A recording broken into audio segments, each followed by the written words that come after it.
Sobat Bola dan teman-teman PSSI TV, nama saya Dr. Sofia Hache, spesialis kedokteran olahraga dari Royal Sports Performance Center di Senayan City.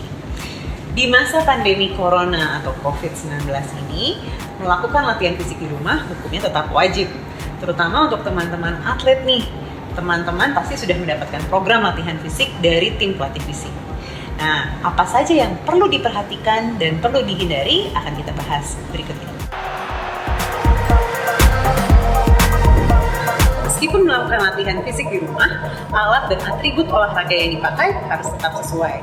Jadi, latihan fisik apapun yang dilakukan, baik itu jumping jacks, high knees, naik turun tangga, atau bahkan di atas sepeda statis, tetap harus menggunakan baju olahraga dan sepatu olahraga.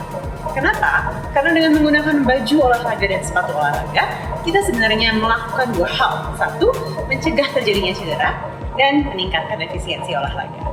Bayangkan kalau teman-teman melakukan jumping jacks nyeker langsung mengenai tegel rumah teman-teman. Bayangkan impact-nya ke telapak kaki ataupun bahkan ke lutut. Nah, ini tentunya akan dapat memicu cedera-cedera olahraga terjadi. Jadi, jangan lupa pakai baju olahraga dan sepatu olahraga.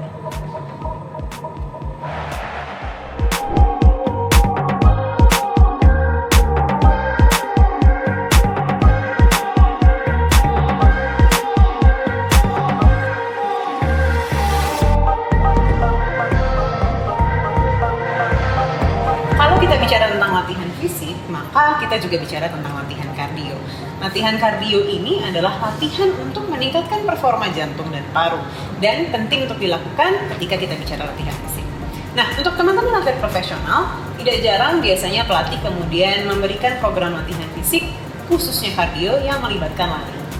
Nah, kalau misalkan teman-teman punya sepeda statis atau treadmill, gampang melakukan modifikasi latihan kardio di rumah dengan menggunakan alat tersebut. Tapi tentunya tidak semua punya alat tersebut di rumah. Jadi apa yang harus dilakukan? Ada beberapa modifikasi dari gerakan kardio yang teman-teman bisa lakukan. Entah itu dengan high knees, jumping jacks, lari tempat, lari keliling rumah, atau bahkan lari keliling ruangan. Nah, masalahnya adalah kalau misalkan teman-teman kemudian berpikir untuk lari keluar rumah. Di masa pandemi ini, kalau kita keluar rumah, ketika kita mau masuk rumah, ada protokol yang harus kita lakukan. Protokol apa? Yang pertama, ketika kita keluar rumah, kita tetap harus jaga jarak dan tidak kontak fisik. Apa artinya? Artinya kalau di luar rumah, kita harus tetap menjaga jarak minimal 2 meter dengan orang lain dan berusaha untuk tidak menyentuh apapun di luar rumah. Dan ketika masuk ke dalam rumah, protokolnya pun tidak sederhana. Kita harus mencopot sepatu di luar rumah atau di depan pintu sebelum masuk ke rumah. Kemudian, semprot desinfektan ke barang-barang yang kita bawa. Sesudah itu, jangan lupa langsung cuci tangan dan cuci kaki dengan sabun. Kemudian, buka baju dan langsung taruh di tempat cucian. Dan jangan tidur atau rebahan dulu, tapi langsung mandi dan keramas. Nah, kalau teman-teman merasa bahwa protokol ini terlalu rumit untuk dilakukan, maka cara paling sederhana aja, tetap lakukan latihan fisik kardio di rumah aja.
Teman-teman atlet profesional perlu dipahami bahwa ketika melakukan latihan fisik di rumah, jangan sampai terlalu overtraining. Apa artinya? Latihan setiap hari tentu boleh, tapi jangan sampai kita kemudian melakukan intensitas tinggi dan volume yang tinggi sehingga menurunkan tingkat imunitas tubuh. Nah, yang perlu diperhatikan adalah ketika kita melakukan latihan intensitas sedang atau tinggi, bahwa kita mengikuti anjuran sesuai dengan program latihan pelatih. Kalau misalkan kita melakukan intensitas tinggi dengan volume yang tinggi dan tidak memberikan waktu cukup untuk tubuh untuk istirahat, yang terjadi adalah kita justru menurunkan imunitas tubuh kita dan meningkatkan risiko terjadinya infeksi dan cedera olahraga. Nah, kita tidak ingin ini terjadi nih, makanya jangan lupa perhatikan sinyal-sinyal yang diberikan oleh tubuh. Apa tandanya? Ketika tubuh kita bangun pagi-pagi dan merasa bahwa rasa lelah dan letih dari latihan sehari sebelumnya belum benar-benar pulih, jangan langsung digeber dengan latihan, tapi kurangi intensitas ataupun durasi latihan yang dilakukan di hari itu sehingga tubuh kita mampu melakukan recovery. Ini artinya sebenarnya tubuh sudah memberikan sinyal bahwa masih butuh waktu untuk pemulihan. Komponen satu lagi yang penting adalah hidrasi. Jangan lupa bahwa kita tetap harus minum yang cukup ketika melakukan latihan fisik di rumah. Seberapa cukup sih? Nah, kalau misalkan setiap 15 menit kita latihan, harus minum paling tidak 1 gelas air. Air putih atau air yang mengandung elektrolit untuk teman-teman atlet profesional, apabila melakukan latihan fisik selama lebih dari 1 jam, ada baiknya teman-teman mengkonsumsi cairan yang mengandung elektrolit. Dan jangan lupa, asupan nutrisi yang lengkap pun sangat penting.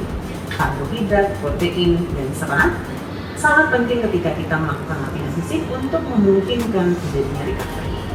Jangan lupa juga, di saat-saat seperti ini, menambah vitamin untuk meningkatkan imunitas tubuh tidak ada salahnya.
Sudah dapat program latihan dari pelatih, lalu galau mau olahraganya pagi, siang, sore, atau malam? Nah, sebaiknya secara ideal memang berolahraga ketika masih mendapatkan sinar matahari. Jadi idealnya ketika masih terang. Memang ada beberapa variasi terkait anjuran jam persis ketika melakukan olahraga. Nah, kabar baiknya adalah 1, kita tinggal di negara tropis.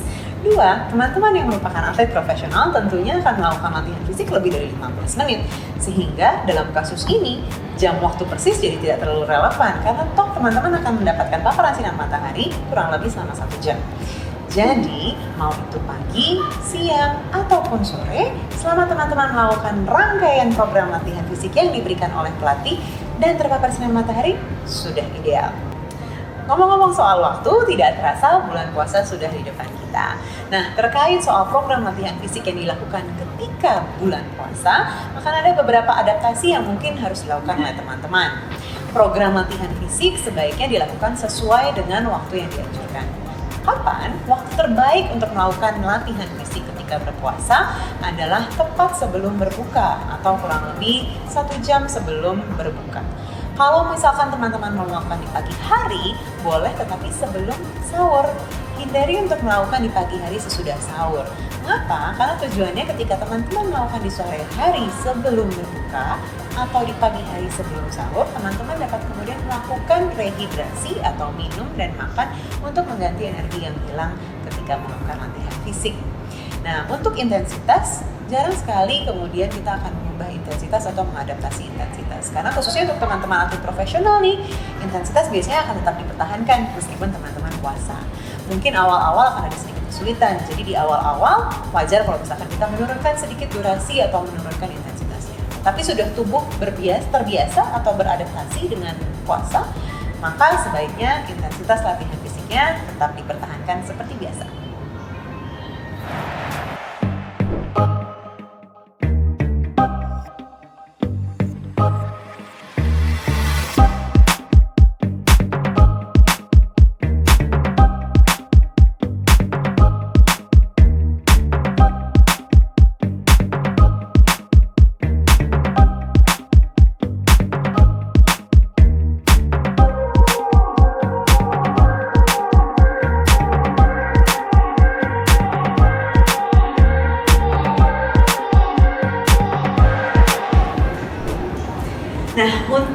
menghindari cedera olahraga terjadi, maka FIFA menganjurkan teman-teman atlet untuk melakukan serangkaian gerakan pemanasan yang disebut dengan FIFA 11 Plus.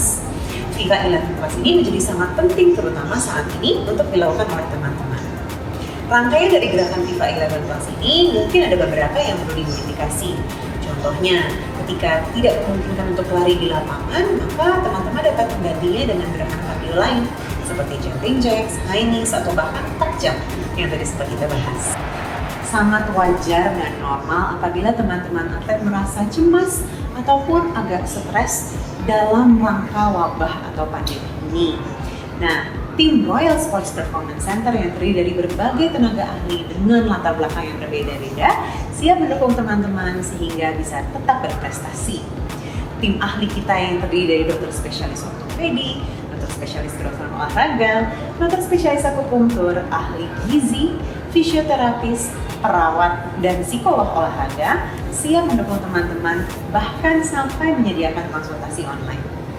Jadi, jangan ragu-ragu untuk berkonsultasi dengan tim ahli kita dan menanyakan hal-hal yang mungkin menjadi pertimbangan atau kekhawatiran teman-teman. Jangan lupa, tetap sehat dan tetap aktif di rumah aja.